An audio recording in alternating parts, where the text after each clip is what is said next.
Charlie, how dare you? I mean, you made us love Halbrand, and now we have to hate him as Sauron. But are there any redeeming qualities to him that we, the audience, can like or at least respect? For sure. I think, you know, he wants to do right by everyone in Middle-earth.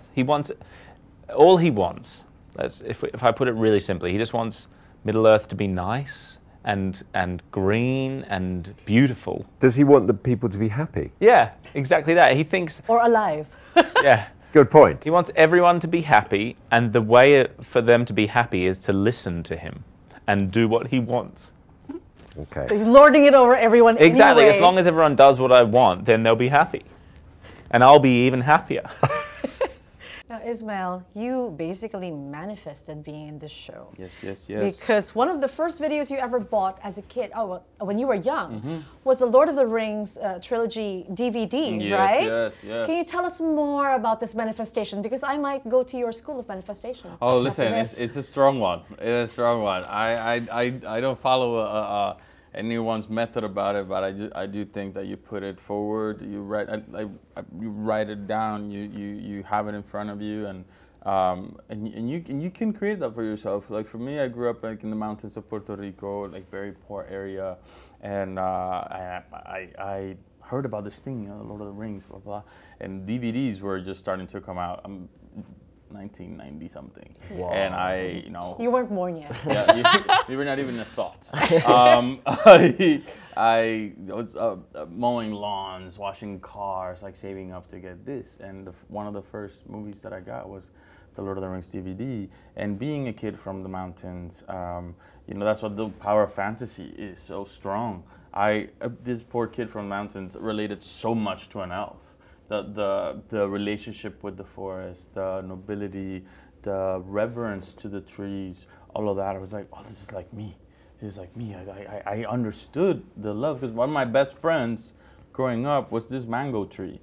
It's like I was bullied when I was little, you know, and I had this mango tree that after school I would climb on it, and it like spread, like you see mango trees, like they're beautiful, right? We've got a lot of that in the Philippines. So yeah, because we have similar climate in Puerto Rico as well. And, you know, they open, so in the center it was almost like a nest. You know, I would go there and like do my homework and play, and yeah, it felt very elven. And I kept thinking about this my entire life. And when I vocalized back there, it was a little naive. I said, I want to be an elf. People are like, you don't look like an elf, you know? Elves don't look like you. I was like, oh, well, you've given me the purpose that I wanted, and here we are, out on there in the house. Woo! Well, there you go, guys. You know, the thing I love about your friendship, Nori and Poppy, is that it's really solid. You actually left your family for each other, right? So, in real life, how would you describe the friendship that you've developed through the years of shooting the show? And how would you describe each other as a friend? Ooh. Oh, well. It's been really lovely to get to know someone over, you know, such a this kind of period of time, and also work with them as well. It's a joy to be able to work with someone who you get on really well with. How would I describe you as a friend? Here we go. I would say that Markella you hold a lot of intrigue. That's quite nice, I think, when when you meet someone and they actually ask you how you are. It's not false. It's not sort of like a brushing comment. It's a genuine, like, how are you doing? And that's something that I really appreciate. Yeah. I think for Megan, her how honest and she's a very genuine person. I feel like there's never any pretense, and I've always really appreciated that. She's very honest. You'll know that whatever she's saying comes from a really genuine place.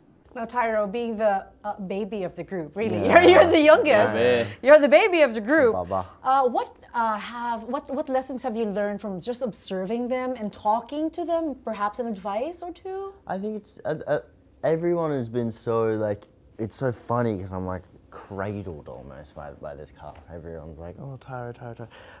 It's just kind of like, I don't know. Just I've learned how to push. Like I've watched so many people like go through some hardships in this show, and it's just like watching the way people have dealt with it and kept themselves graceful and professional, and there's so much I can learn, even just how to act on a film set, especially a film set of this scale, especially like this, you know, a lot of props to Ismael for this, but to make me feel comfortable to really commit to my craft and not let the pressure of the big situation get to me. And I think everyone's kept me really grounded, and I've felt so supported, and I'm just super grateful for everyone. It's, Charles, Celebrimbor, did he really not know it was Sauron? I mean, or was it just his vanity taking over everything?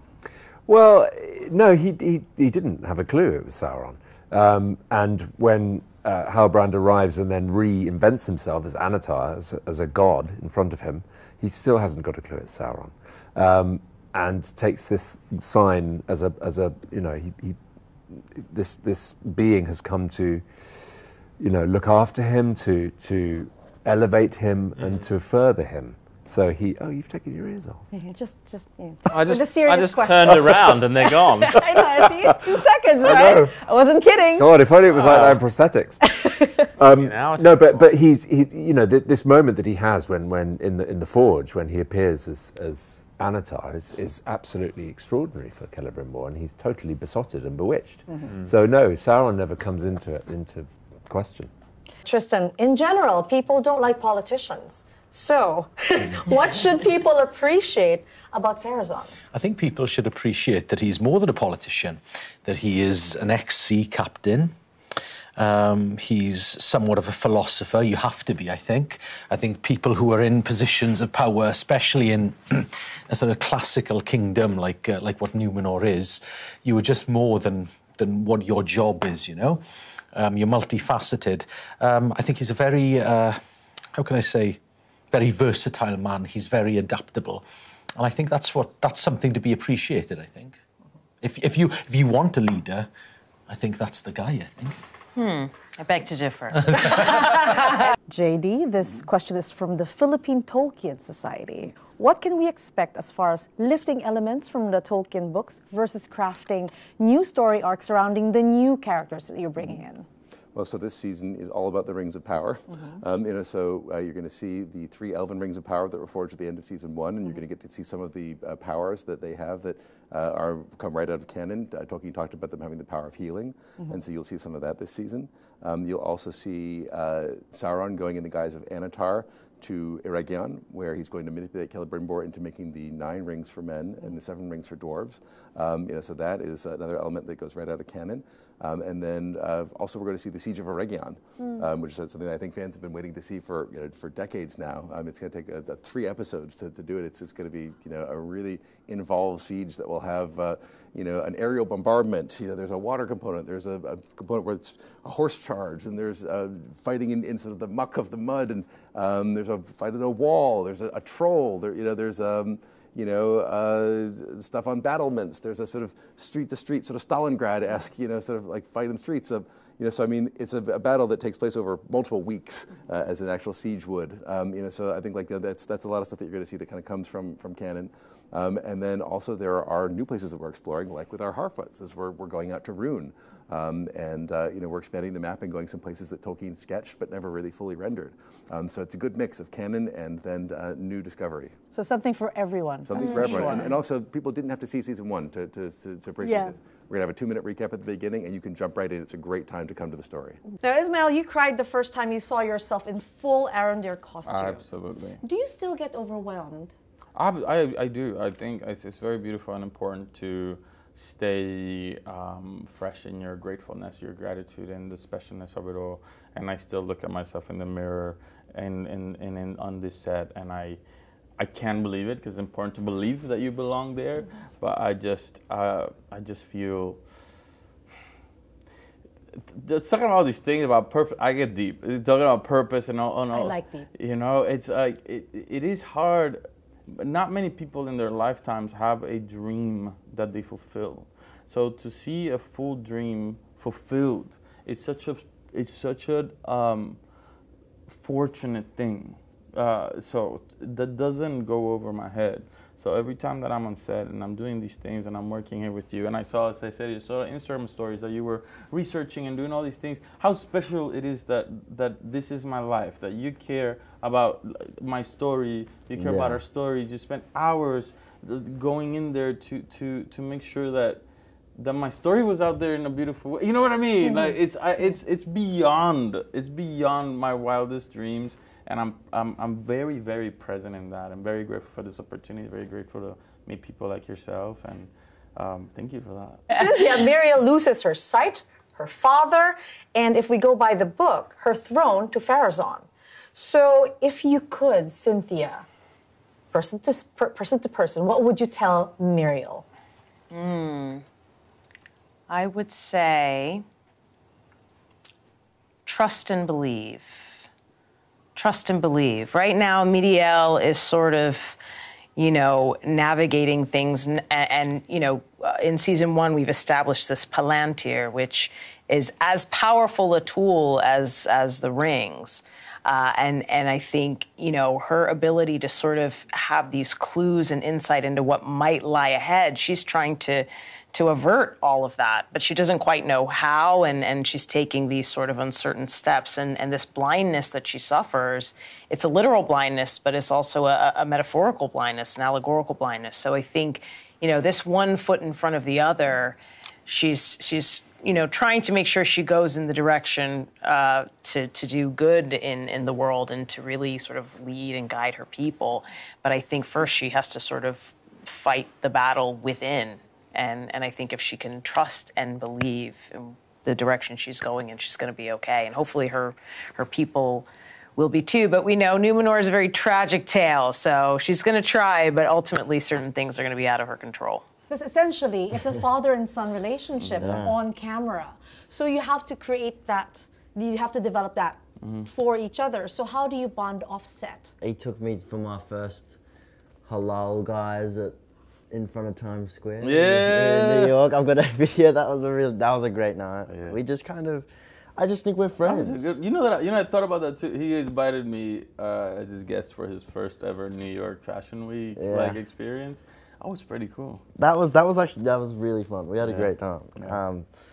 Yeah. I just think we're friends. Like, it's not even like it's nothing with our relationship is forced at all. Like, I think we just get along. Like. Yeah. In general, it doesn't, like, the age gap isn't even a thing sometimes. Yeah. Like, sometimes obviously it is, and I have so much to look up to him for, but it's like, we're just mates. Yeah. And I met this guy, it was a boy, so I've been tasked with taking care of him by his great mother, and I've always taken that into very at heart. My nephew is like my favorite person in the world, is like 3 months age difference than him, so I have that in me.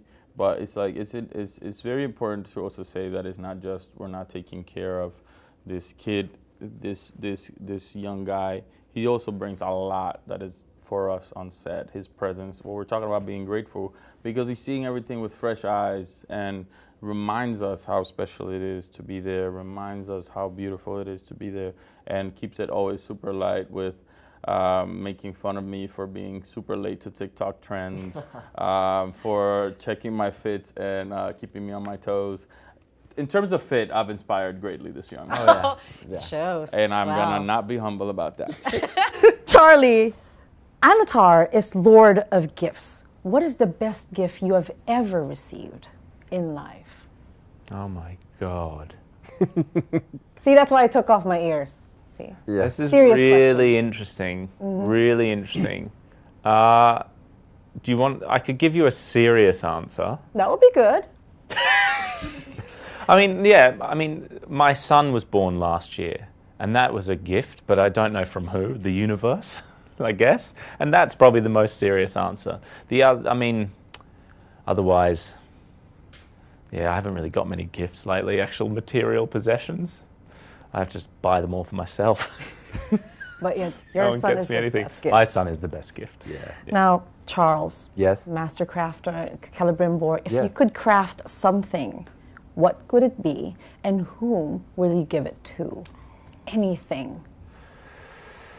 I would craft the first answer that comes into my head, I would carve a beautiful kennel for my dog. I would craft it out of the finest oak, and I would spend hours, because you know what, I'm quite good at... Quite handy. Yeah, quite good at engraving in wood. I've done that. I would craft a roof, and I would furnish it with the warmest fur inside. You'd put fur on the walls. I might do that. Fake fur, though. Fake Yeah. fur.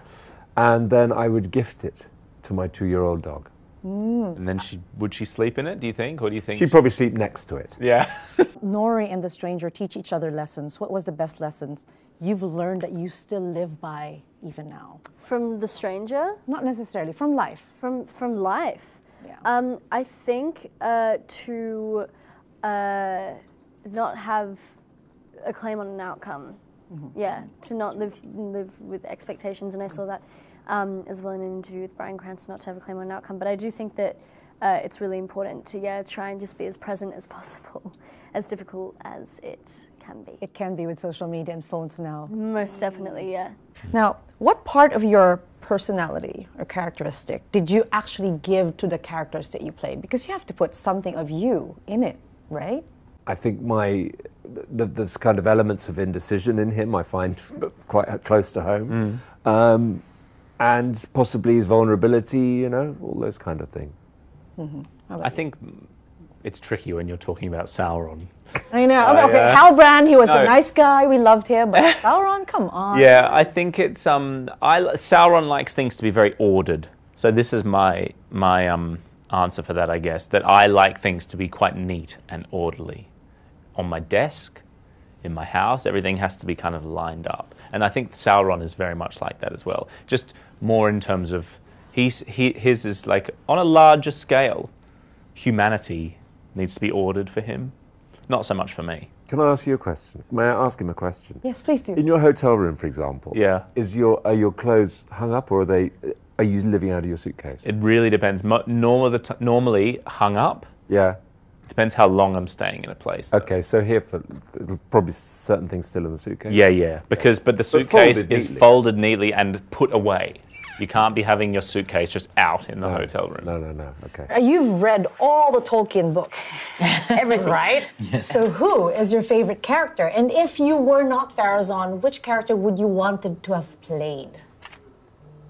I think if we're going into all the books, I think Tar and Tanamir is where it started. So this whole thing of, we're not going to be slaves to the faithful and to celebrate our second-hand citizenry to elves. We're going to celebrate who we are, and we're going to ask some challenging questions, and we're going to create our own path. So I think that would be interesting to play him, where it all really kicked off, I think. Where it all began. Exactly, because all this is, this existentialism and this dread that, like, Numenorians have, it all kicked off there, I think. This disenchantment with what they had. Like, we're not a zoo, we're not one of the other animals, and, you can't curtail our freedoms, tell us where to go in our boats, we can't go west, and all these swords and these boats that we have are just ornamental because who else is a challenge to us? And yeah, I think it's, he asked the hard, important questions, so he's the guy I think I'd like to go back and play. Tyroe, you mentioned that your dad is a Lord of the Rings fan, right? So have you asked your director to put him in, maybe make him an orc and an uruk? He would not. He would never. Bless him. I love him so much, but he would never dare even step foot on a film set. I think he just he's a very, very humble man and hardworking, and he likes to keep to himself. And maybe. Actually, you've incepted that idea right now. I think we should make that happen. I'm going to tell Charlotte later when I see her.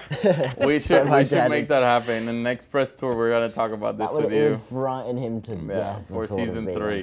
That will be my question in the future, okay? Next season. Okay, you'll ask if he's in it or not. Make this your mission. I will. I'll manifest that. Please do. Now, Charlotte, the scope of this. So the first season was a setup for what we see here in the second season. Exactly, yeah. So what's the most challenging to shoot and to create? the challenging is just to keep going, to make, because you need to raise the stakes from the first season. You need to stand, I mean, to face, everybody has a lot of expectations. So it's really about bringing it up and turning up everything. So everything is stronger, it's more dramatic, it's darker, it's more dangerous, it's edgier, it's more gritty, it's more authentic. Your tension needs to be there, so to keep the tension all the time. And then I think we have a Sauron that now we know who he is. We have discovered his identity, so he's keeping people really interested in how is he going to do it, how is he going to accomplish, how is he going to get to Eregion, how is he going to manipulate Celebrimbor. So it's about making sure that the pace is there, and it keeps everybody's attention. What was the best part about being in The Lord of the Rings, and season 2 particularly? I think telling this story, right, and telling a story that we know a lot of fans really love and really care about, and us, I can speak for myself as a fan, I was so excited to tell this story because it's the first major part of the lore that we can really tell in terms of the big events of the Second Age. And yeah, that's my favorite bit about this season. That's my answer too. We're both very much in agreement on this. We're both very excited about this season. Megan, you became emotional speaking to us in your mother's native language in her country. 我们非常感谢你的支持。来到这里真是好，你对我们太好了，我们爱你。What did that moment mean to you and your mom? I'm getting emotional now. It's so incredible to be able to speak just within this culture and being here. I've been very fortunate. I've been able to come to Singapore a lot growing up, and I have a lot of love for this place. And it's an absolute honour to be so welcomed in, my work. And also, I think you just kind of, I'm sure you understand this, there's a cultural element that is really grounding and comes from a really resonating place. And I don't speak Mandarin fluently. I really wish that I did. But I asked my mum to translate those phrases for me, so I learnt it for that night. Because I knew that I wanted to really show the respect that this country deserves, but also the love that I have.